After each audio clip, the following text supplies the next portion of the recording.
The reviews are, sort of, in for the long-awaited The New Mutants.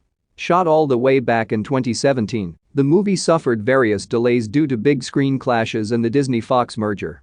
Now that Josh Boone's movie has finally made its way to cinemas, many US-based critics are opting not to review the movie due to the ongoing coronavirus pandemic.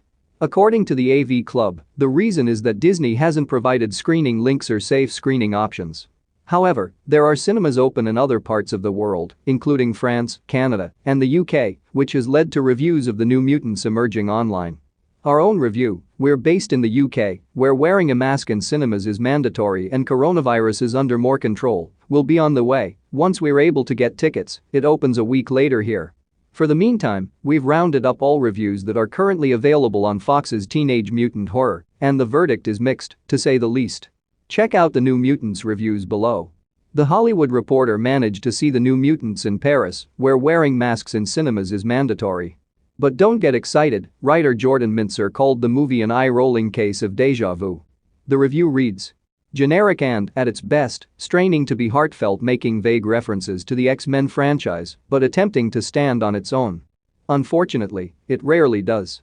The saving grace appears to be the movie's trio of female heroes: Maisie Williams Wolfsbane, Blue Hunt's Donnie, and Anya Taylor-Joy's magic, as THR adds.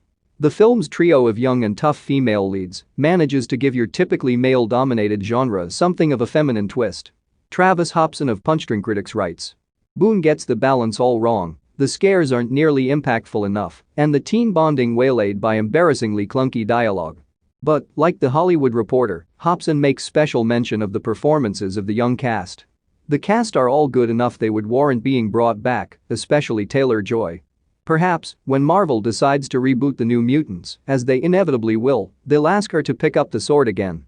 Meanwhile, in Canada, Barry Hertz at the Globe and Mail notes, it is difficult to pinpoint exactly where Boone goes wrong because there are just so many options to choose from. Yikes.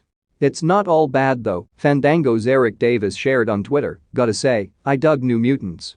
Davis said the movie was smaller, more intimate, a bit nuts.